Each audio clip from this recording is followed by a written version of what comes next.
This is it for West Ham, isn't it? Welcome back to West Ham Unofficial. Hope you are all well. The final of our 4 important games in this spell post-Christmas. Currently, we sat here before and we said we wanted 9 or 12 points from these 4 games. We currently have 1 point from the 3 of them, and we have 1 game remaining. It's Nottingham Forest at home on Tuesday night in what is the definition of a relegation 6-pointer. I have a stellar pack of guests joining me to dissect everything. Sam, how are you? Yeah, not bad, mate. How are you? Not too bad. I'm gonna go in everyone tonight and just sense how we're all feeling. So be honest, Mike. Be honest. How are you feeling? Yeah, not too bad, mate. I think I'm sort of, done. Nothing shocks me now with West Ham, so yeah, it doesn't get me down so much as it used to be totally honest. There we go. Mike's been going since 1923, so nothing gets him down too much, really. But it is what it is. Gary, how are you feeling? Yeah, like Mike, I've seen it all before, Jake. I've seen it all before. Exactly. Gary's been going since 1924, so he hasn't quite got as much sort of experience as Mike, but narrowly there. And for the first part of the show, to have a little look at our opponents in faith, I hope. Rich, a Nottingham Forest fan who's doing slightly better than us. That's not too hard at the moment, but not too much better than us. Rich, how are you? Yeah, not too bad. Not too bad, thanks. Jolly good. Jolly good. Let's start with Nottingham Forest then. Rich, I'll start with you. So, not a great run of form at the moment. An important game. If we win, we go within a point of view. If you win, you go 7 clear of the relegation zone. It's an important game, isn't it? It is. It is. When I spoke to you at the beginning of the season, I didn't really see us being where we are, if I'm honest. And then it all sort of hit the fan, didn't it? With Nuno leaving and Ange coming in, and then Sean Dyche. We've had a real mishmash of managers this season, and we're just sort of hanging on, I think, this season, really. Yeah. Do you think there's faith currently in the fan base that, we're still going to be okay? Obviously, quite a lot sort of lies on Tuesday night, I think, but is there a sense of confidence within the fan base at the moment? Would you say that you are going to be okay? I think generally, from what I've read, there is a feeling that we will do enough to stay up. We have got a performance in us.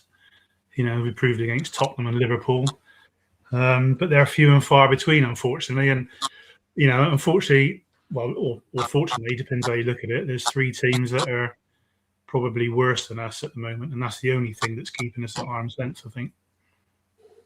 Absolutely. Sam, in terms of Nottingham Forest, Nottingham Forest was probably one of the only very few good days of this season, to be honest, when you cast your minds all the way back to the sunshine in August, where we won that day, and we in a bizarre turn of events sacked Nuno, and now we've got Nuno. It's all just swung around in one big roundabout. Thoughts on Forest, Sam? I feel for Forest because I think they're probably very similar to us. That they are a decent club. I think they've got really good fans, but I think they have got terrible owners that make rash decisions, don't really follow through with things. And I think ultimately, one of us will go down at the end of the season. I don't know who it will be, but I think one of us will. And I think really both whatever team it is, whatever club it is, will be able to point the finger at the owners and say it's probably the owners that got that wrong. Yeah, no, I think that's fair. Mike, you were stood about 10 yards away from me that day, I think, at Forest. Probably our only good day away from home this season, really, barring maybe 1 or 2 others, and how things have changed and what a ton of events. Your thoughts on Forest, Mike? Yeah, I know they're not in great form, but we are at our lowest ebb at the moment. It can't be no worse than that Wolves game, but let's be honest, we are the 3rd worst team in the league. I said it last week, and we deserve to be where we are. We can't moan about it. It's been happening for a while now. This didn't happen overnight. The owners, to me, have let this happen. Just poor recruitment, poor choice of manager, and the squad is just nowhere near good enough to stay in the Premier League in my mind. Absolutely. Gary, it is really now or never, isn't it? Let's be totally honest. If we win this game, we go within a point with goal difference, 2 points off of Forest. But I can't see it. If they come if they come to the London Stadium on Tuesday with a bit of fight, with a bit of pace, they're going to beat us, aren't they? I think, like Mike said, I think Wolves was the worst. I think we can't play any worse than that. So looking at that, we can really get better. So and we've beaten Forest once before, so let's hope we can do it again. Our biggest problem, which I don't understand, why we're not addressing, is our centre backs. Have been all season. I don't understand why we're going forwards. I know we need forwards, but we need centre backs more, because if we don't let any in, we're not going to lose. And the trouble is, we look like we're going to let them in every time someone attacks. We look like they're going to score. So this is the trouble. Absolutely. Let's return to the point about the owners. Rich, a roller coaster, I think, of a season. We've all struggled to keep up with what's going on at the City ground. So God knows how you guys are feeling about it. I remember in August or September, whenever we spoke, you seemed pretty settled about the owner. But has there been a shift from Nottingham Forest fans with everything that's happened this season? I think most of the fingers get pointed at Edu coming in and sort of rocking the boat a little bit, but then that is a Marinakis appointment. I think, as regards Forest, Marinakis has tried to run before he can walk. You know, I think we sort of punched above our weight last season and qualified for Europe, and he's made it quite clear that's what he wants for us. But you've got to do this at a slower rate of pace, really, and I think he's just tried to do too much too quickly, upset too many people, and he's just sort of spiraled really with his managerial appointments. And once he put Ange in, that was 99% of the fans didn't want him there anyway, so he was always on a loser from the start. And then we've got Deutsch, who at best is a championship manager. His tactics are clueless. He's the definition of insanity. He just keeps doing the same thing over and over again. Fans are already calling him for him to go. Sort of murmurs there. But up until the beginning of the season, Marinakis had done everything right, I thought. He'd got us to where we were, was backing the managers with money. But like I say, I think he thinks we're a bigger club than we currently are. And I think that's to our detriment now. Yeah, I mean, I speak from the outside. When Ange was appointed, I think everybody went, "Well, this is just a disaster waiting to happen. Like this is just a complete ticking time bomb, and it's going to erupt and explode at any moment." And he's gone from Ange to Sean Dyche, and I don't think you can get any more polar opposite if you try. So I guess the aim for you, if you stay up this season, then probably somebody else will come in, because that's what I guess Sean Dyche's role is to just keep you up. Well, apparently Dyche, he wanted assurances, so I assume that's staying on next season. But I don't think Marinakis will be too bothered about that. If he wants you to go, he'll get rid of you. But it's yourself. I mean, if you get rid of who you've got mid-season, who do you bring in? There's not a lot of, and this is why we've ended up with Dyche, because there wasn't a lot of choice going around. Yeah, there is a clinical lack of capable managers out there in the world of football, in the in the shop window at the moment, and I think both of our clubs have probably fallen foul to that. But is there a sort of belief coming on Tuesday? Obviously, your fans, like, would you take a point Tuesday to sort of stop us winning and then getting closer to you, or is it 3 points and then you feel pretty safe? Most people are talking about 3, but I remember at the beginning of the season, you and I were talking, and you said the same things you did a few minutes ago about if we come at you with pace, then we're gonna win, and you beat us. What was it, 3-0? That was bonkers. That was. And it's like, well, this is what I said. It's football, isn't it? Who knows? Who knows what's going to happen? It's one of those games where it's not going to be pretty. It could be a goal off somebody's arse, who knows? But it's not going to be a great game to watch. It could go either way. I mean, you sort of watch Dyche 1 minute and you think, oh, he's getting somewhere, and then the next minute he's going to just lumping it into a box to one of the shorter strikers in the Premier League. So It all sounds what do rather you do? familiar, to be honest. Yeah, but Yeah, I we mean, all sit here, we all play Football Manager or watch football, and you think, how hard can it be to see that it's not working? but to be fair to guys, that win You at know what I Liverpool mean? was a fantastic result for you guys. Say again. That win at Liverpool you had was a fantastic result. Yeah, I mean we played really well and we pushed up on them, and then we go to Villa and we just sit back. And I know a couple of silly mistakes cost us as well, but we were never going to get anything out of that game, I don't think. But it's just here and there. I mean, to be honest, when Ange was in, the football was better between the boxes. The football was better. We just couldn't defend and couldn't convert all the chances we were creating. Yeah.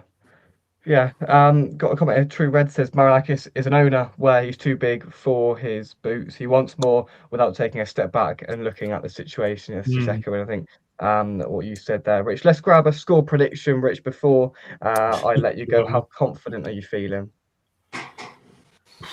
Well, I mean, there's just no consistency, is there? So it's hard to say. I mean, it wouldn't surprise me if it was 2-2, 3-3, who knows? Or it could be 0-0 and It won't be 0-0.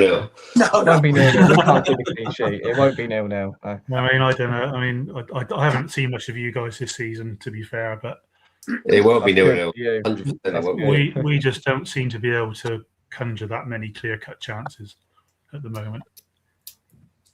It'll be But fun. we are fairly I mean, I know it's 3 against Villa, but you know the goalkeeper had a bit of a wobble, didn't he? I don't know what he was doing there for one of the goals, and we fell asleep at the end of the first half. But I don't know. We've got a game in us, but who knows? We just don't know which Forest is going to turn up.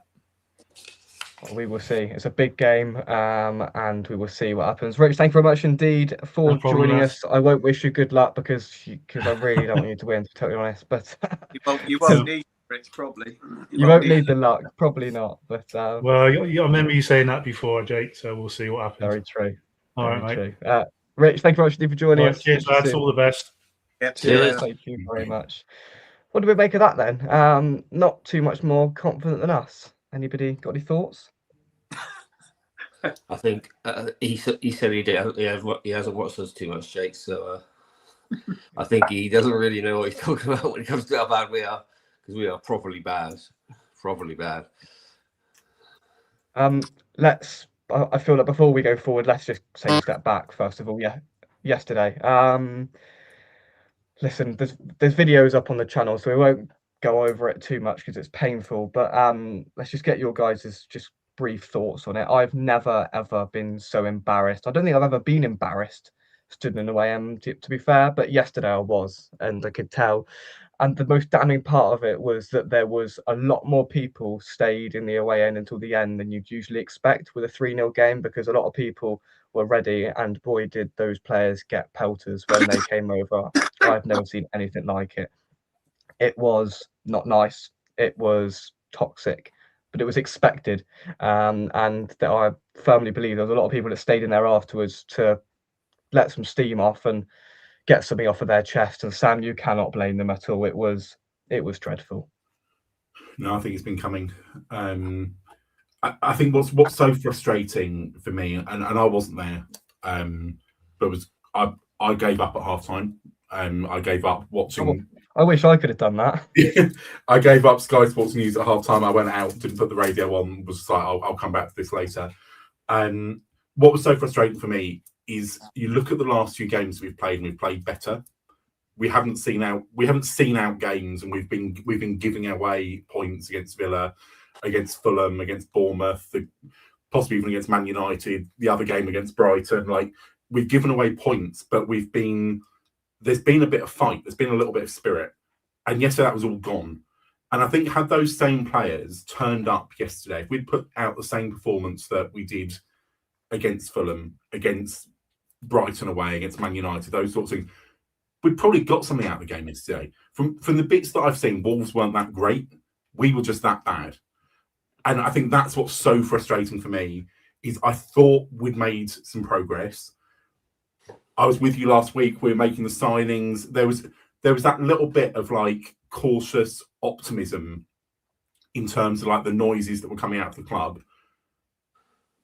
And it was all undone in, well, 3 minutes against Wolves, but certainly within half an hour against Wolves. And I agree with you, that word that I feel today is embarrassed to be a West Ham fan. And I really hope the players feel embarrassed. I hope they were in training today. I don't know whether they were or not. They should have been hauled in. And I want to know what the hell Mark Noble's doing, because he's meant to be involved in the club. He should.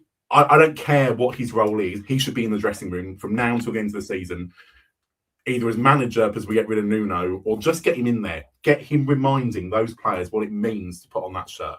Because there is not one player in there from yesterday who deserves to wear that shirt again on Tuesday night. Absolutely.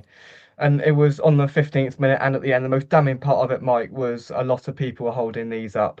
And at the end, there were people shouting and hollering, but there was also just people stood silently holding that up. And it was showcased on the telly and on Sky afterwards. And it summed it up to its purest. And I just don't know where we go from here, to be honest. Well, I know where we go. We're going down, but I don't know where else we go apart from that, to be honest.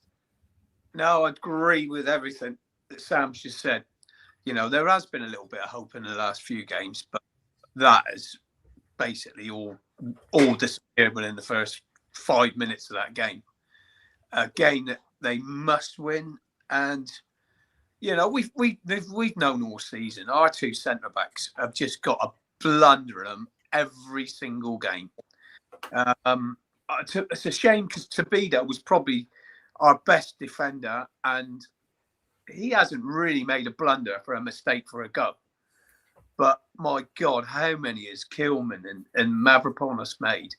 I mean, just so poor. You know, why can't a centre half just defend?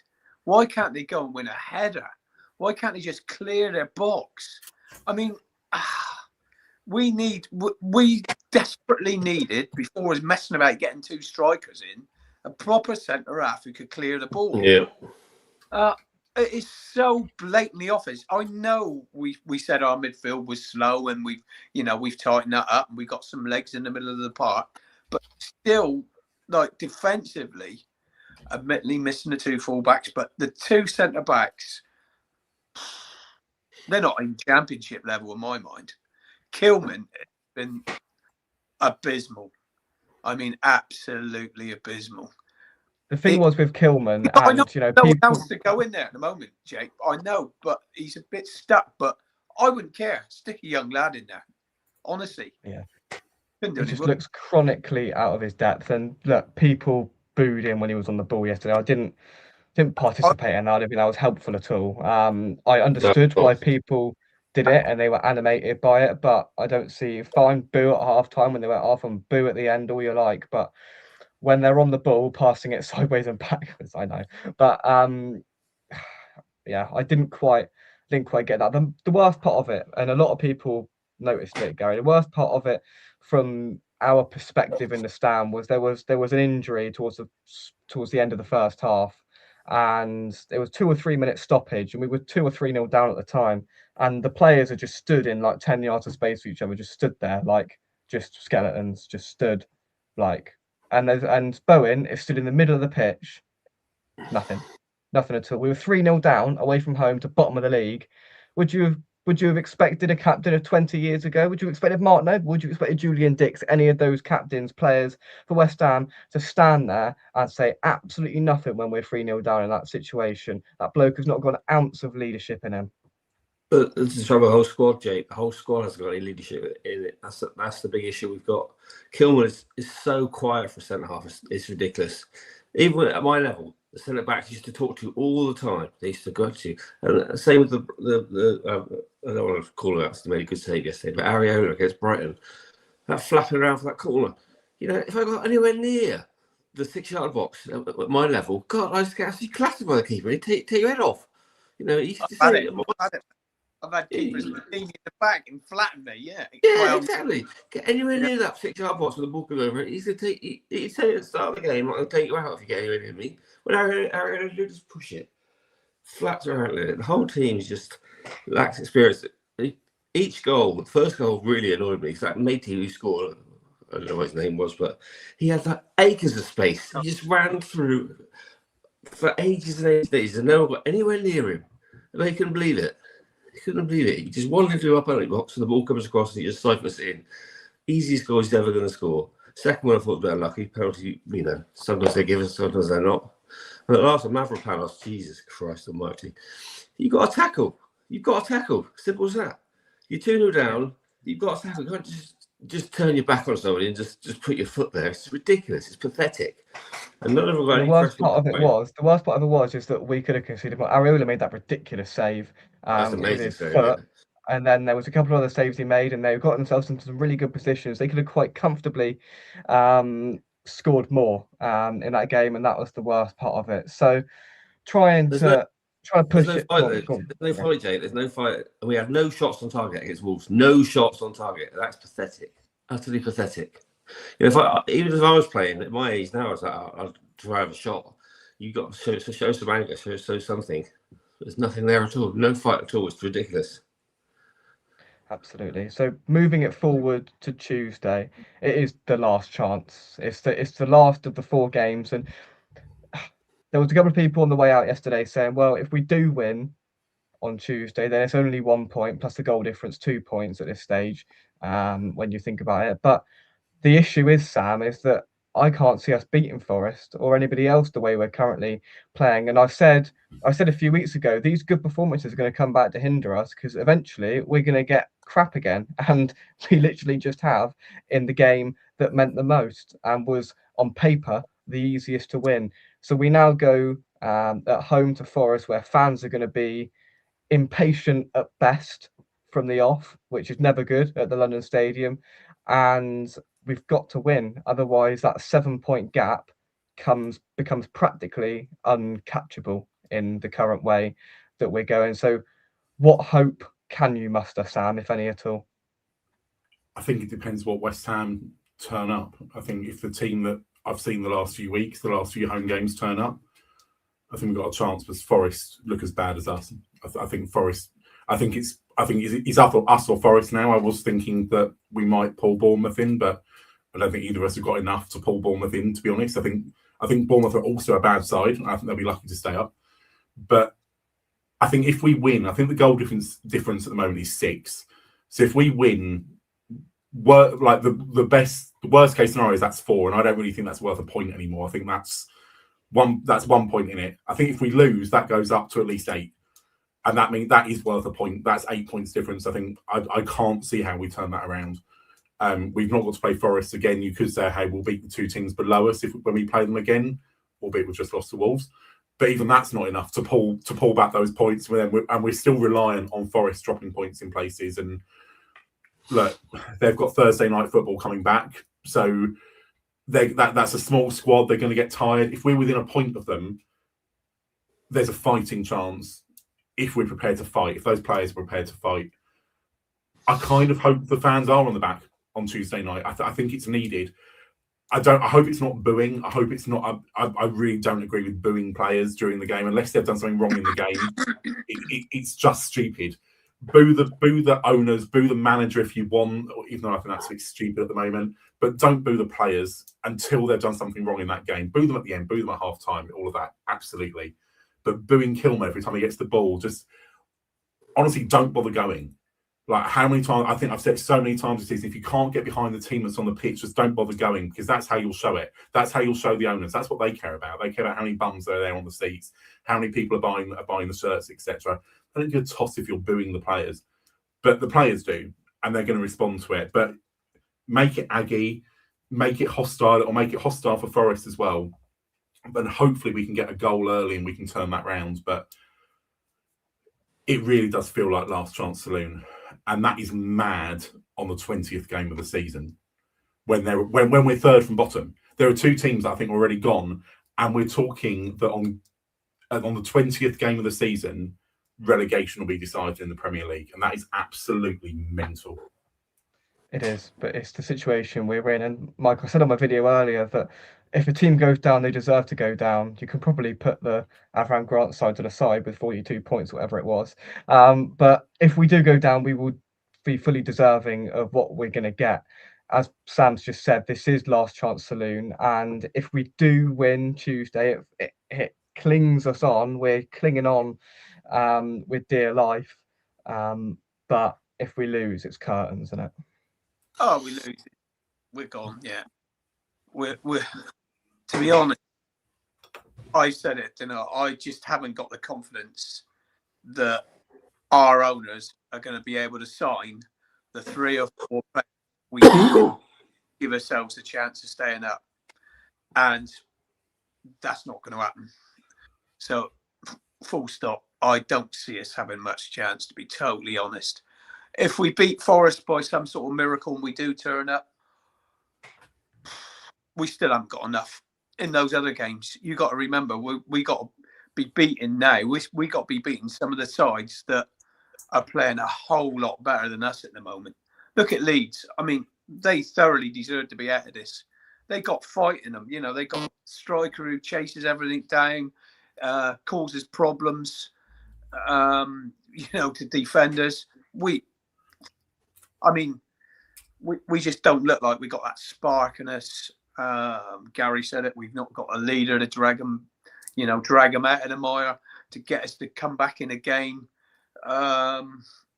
It's not Jared Bowen's fault. He's not a captain. He's not a captain. He's our best player. He's not a captain, and I think it's affecting him. Yeah, Saturday. I agree. He was. I mean, the first few minutes of a game, when you want someone to do something, he gave the ball away 3 times. Easy 10-yard passes. The worst game I've seen Jared Bowen have in his West Ham career. Worst game. He was abysmal for him, and he knew it. He knew it, and he's not the sort of guy. He's looking around for someone to lift him. He's not the sort of guy who's going to look round at the rest of them and go, right, I've got to get hold of him now. I've got to lift him. I've got to get him going, especially the young lads. Like I said earlier, we solved the problem with the legs in midfield, and we could all see that was glaringly obvious. But the biggest problem is our 2 defence. If you can't keep a clean sheet, what chance have you got? Our 2 centre halves are just out of confidence, no confidence at all, and they don't want the ball to come to them anymore. They're like rabbits in headlights. Yeah, that's the thing. Absolutely. For you cricket fans out there, I'd currently link Jared Bowen to probably Joe Root at the end of his England captaincy. To be honest, he's a player and a person that looks destroyed in every facet of the game. He's been poor all season, Bowen. We can't get away from that. He is our best player, but he has been poor, and it's not his fault. He's got to look round and think, flipping out, what have I got? He's been playing that position, Jacob, all the time, to be fair. Yeah. He's not been in that position. He's not had anyone to help him out. And do you know what? I got to hold my hand up. I said we'd probably do better without Paquetá, but we honestly missed him so much yesterday, honestly, because he can actually get hold of the ball and hold 3 or 4 players off. No one like doing that. No one kept hold of the ball at all. I know he misplaces passes and loses the ball, but at least he's got that ability to keep hold of the ball, take a little bit of pressure off the defence. Let's talk about strikers. One of the things that annoyed me the most yesterday was Callum Wilson was taken off after an hour against Brighton when we were in the game and we could have won it. And the argument was he can't play a full game, he's 33, blah, blah, blah, blah, blah. So yesterday we have actually signed a striker. He was on the bench. The fans were ironically singing in the second half, "We want our Pablo," and he was nowhere to be seen. And Callum Wilson plays essentially 100 minutes when he can't play an hour, but he can play 90 minutes where the game was done inside 31. So, Gary, are you expecting Pablo to start tomorrow? Because surely Callum Wilson can't start again after playing 100 minutes on Saturday and then playing a few days before that. Surely? Yeah, he'll play tomorrow. I think the reason he didn't play yesterday was because he hadn't had any training session or anything with the club. So I just think he went off the experience. Could have been much worse than what was there. No. But I think that's the reason. The only reason possibly could be is he hasn't even trained with the guys. So he's had a session probably today and tomorrow, and on Tuesday we'll see how we go. I'm not sure how close the other guys from Lazio that's coming in as well, the other tall striker. But we get someone to hold the ball up. That will help us no end, because the ball just comes straight back to us all the time. So that would be very good if this lad. Apparently he's 6 foot tall, isn't he? So he's a fair size. So hopefully he can keep the ball, just hold it for a while. Yeah. Let's take some comments. Peter, hope you're well. Jake, don't cut your hair until we've been 5 games in a row, like that Man United fan. It only a lot of money. So you know, if I sort of weigh it up, it would earn me a lot of money. All of the views and all that. Honestly, that bloke has earned so much money off of just growing his hair. Like, and I'm thinking that, you know, I'd quite like that amount of money. Like, you know, And you wouldn't have to pay for nice. haircuts. And I you wouldn't say, have to pay. okay. I don't pay for my haircuts anyway, but Oh, How many teams in the Premier League actually do win 5 games in a row? About 3 or 4. City, Liverpool, probably. Villa. That's about it, really, isn't it? Yeah, not a lot. No, not a lot more. Larry, I hope you're well. Thanks for joining us. I hope you are doing well. 2 strikers. Have we got the Lazio man? Not yet. I think he's having his medical today, so I'd expect an announcement tomorrow at some point for another overpriced striker. I'm not going to pass judgment yet. If you'd seen that game yesterday and you were him, would you be feigning a limp today during that medical? I'd be I'll booking tell you what. back.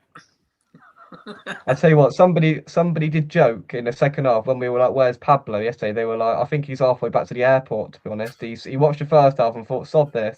He went straight back to the airport and sacked his agent. Hopefully he's got some leadership qualities about him. That's what we need. We don't want to sign another bloody wallflower. That's all we need. Yeah, exactly. Beat Forest and find another 13 points from somewhere. Enter Pablo. Indeed.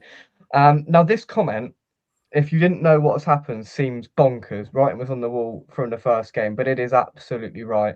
Sat in the airport in Newcastle in August, we were all like, we're in for a long season here. I don't think any of us would have expected, however many months later, that performance would have materialised yesterday. But the writing hasn't been on the wall for the first game. The writing's been on the wall for 3 years.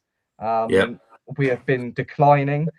We have been lucky along the way, and this is finally, we are reaping the negative rewards of mismanagement, of poor recruitment, of not bringing in a manager out of a job by just getting who's cheap and who's free. And this is what's presented. A mess. The problem is, I completely agree with Jake. Started halfway through Moyes' last season, and it lies with the board. 100% lies with the board. Simple as that. Yeah, 2 years ago, when that Moyes last season, didn't we have our record points total at Christmas? The highest we'd ever done. And that was after we'd let Rice go. Yeah, and then we thought, we need Declan Rice. And from that point that we did that, and apparently they put an offer on the table to Moyes, and which they then took back, we have not been the same from that moment onwards. I can't remember who we let go. I think we let Ben Rama go, Fornals go, and someone else, I think, from memory. I can't remember. Yeah. And since then, we've gone downhill. People like Pablo Fornals are worth their weight in gold. Absolutely. You know? Yeah.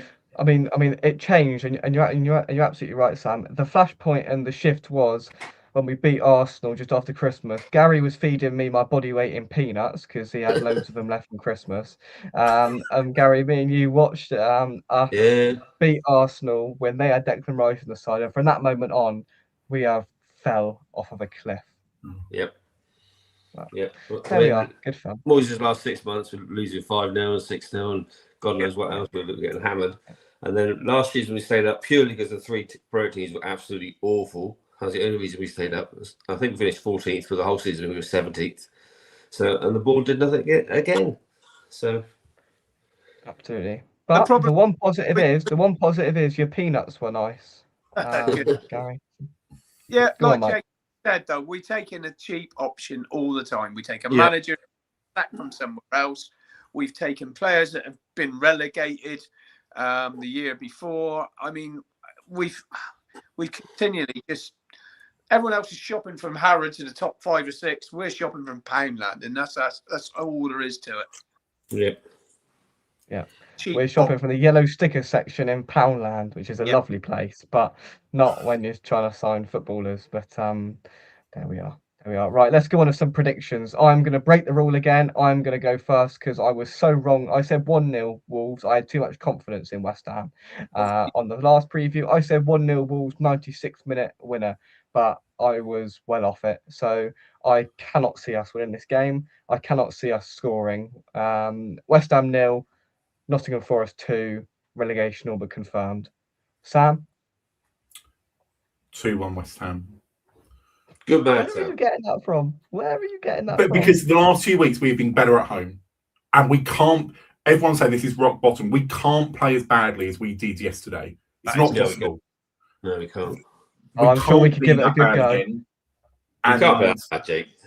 Yeah. And Forest will not be able to deal with Somerville. Somerville might not have any end product, but he will terrorise them. And that is going to terrify them. They won't be able to deal with it. And I think we might get a red card in the game. I don't know who it'll be for. But for one of the teams, I think there'll be a red card. There'll be loads of these about. Yeah, there'll certainly be some of those about. So actually does my nothing. He should be so much better than he is, but he's just so bloody annoying. Oh, Somerville. Yeah. End product. Completely lacking. He always makes the wrong decision. Always. Mike? I can't see us winning, Jake. I really can't. Mike's going 1-1. Honestly, I would have had I was just hoping that we might get a draw against Wolves. Forest to be better than Wolves, but we might be lucky and we might lose 2-1. We might be lucky and we might lose 2-1. I think Jake and Mike, Gary? you need to go and hang yourself. Have a good look at yourselves. You should be ashamed of yourself. We're West Ham fans. We're going to win 3-2 to Hammers. Come on, you Irons. What have you been drinking? Honestly, day drinking is bad, Gary. Stop. Jake, Coming from you. believe in it. If you don't believe in it, as fans, you've got to be behind the team. We've all seen West Ham beat Liverpool, beat Arsenal, beat City, beat everybody. But I've got no faith at all. I haven't, but Mike, it's going to turn around one day. We're not going to lose every single game for the rest of the season, are we? No, I predicted we'll get 22 points this year, so that's another 8 points. I don't know where they're coming from. We'll get more than that. We'll get 30, 35, something like that. Maybe 40 if you're lucky. We need 8 wins. Gary's got all positive. No, look, I'm the first one to stick my knife in, but I do believe that there are some good players in there. I think Pacquiao's a good player. Bowen's a good player. Fernandez is a good player. Diouf's a good player when he comes back. We should have Steve as well. Yes, Devo. Kilman's awful. Kilman. Who the hell decided Rodriguez. Rodriguez is hopefully sold. How did the young lad play, Jake, when he came on yesterday? Sorry? How did the young lad play when he came on? Mayers, is it? Mayers was okay. He was fine. Yeah, I mean, it was a bewildering substitution. Unless we missed something and there was an injury in there, I thought it was bizarre at that stage to make a defensive substitution. He took 2 midfielders off and put on a defender and a midfielder when we were 3-0 down, which some people didn't sort of warm to very well. But he changed it and went sort of 3 at the back, and he was okay. I didn't notice him, so that means he was all right. Do you think he's worth the start? Honestly, he was really tidy. I think, I don't want to be too down, but honestly, he'd do well in the Championship next year, and that's realistically soon. If we don't get a couple of results soon, we got to be looking at building for the Championship next year. And some of these youngsters, chance. Mike Kilman's head's gone on it. Let's be honest, his head is gone. He needs to get out of the team. The poor bloke is a shell. He's like a walking shell. Now he's got no confidence. Last home game I went to, he just wants to get rid of it. As soon as he gets it, he wants to get rid of it. He's got no confidence at all. So why not just play Myers in the team? Just give him a go. We should have Tadibo back, shouldn't we, tomorrow? They were saying he's going to be back in training today. So we can have Tadibo and the Greek bloke at the back, I guess, starting. But I can't work out what Myers is a left back, isn't he? So who was the left back? Him or Skulls? So Myers went to the left-hand side of a back five. So he was like left centre back kind of thing. Did he? Yeah. Why we let Cresswell go? I never know. We should have kept him. No, we should have kept him. Yeah, I agree. Absolutely. Leader as much as anything. For sure. Right. We will leave it there. Thank you very much indeed, everybody, for watching. Drop a like on the video and subscribe to West Ham Official if you're new. I think I've been doing these match previews for it's knocking on 5 and a bit years now. Mike has probably done about 200 of them, and I've never seen Mike so down and negative about West Ham in all of my time. It breaks my heart, Mike. It breaks my heart. Jake, honestly, I've been there before. I've seen relegation after relegation, over the years. It doesn't really get me down. And that's the worst bit about it, really, is it's not really killing me like I thought it would be. I'm resigned to going down, to be totally honest. Mike, is this team as bad as the 1932 team you saw go down? Probably no. Honestly, Gary, Superb. in the 70s, we went up, we went down, and stayed down for 2 or 3 years, and we have a much better team than this. Yeah, we did. A much better team than this. I mean, we went down with players like Billy Bonds and Trevor Brooking. What we give for players like that now. Yeah. Well, this has been quite a somber match preview. So what I'm going to do before we go, just to brighten things up a bit, I think it's time we add one of my world famous jokes, right? And it's a joke that you could probably link to the way we're playing at the moment. So what do you call a deer with no eyes? No idea. No idea. And what do West Ham have? No idea. What do you call No it? idea. No eyes, no legs check. What? Still no idea. Oh, what? Still no idea. There we go. That concludes today's. What do you call a long line of people, a line of men outside the hairdressers waiting to get a haircut? What? A barbecue. You had the same bracket he had, Gary. And on that, at least we're going to go down with a smile on our faces, aren't we? Getting down about it, lads. Yeah, honestly. Indeed. Yeah. So from us, in what I think is probably the most important game that I'm going to watch for a long, long time. Come on, you Irons. Right here on West Ham Official. We'll be back. I'll be back tomorrow night with Sean and Josh for the beginning of the farewell tour of the Premier League Roundup show, because we can't exactly do that in the Championship next year, can we? So join us back here at 7 o'clock tomorrow for that. But until then, come on, you Irons, and bye-bye.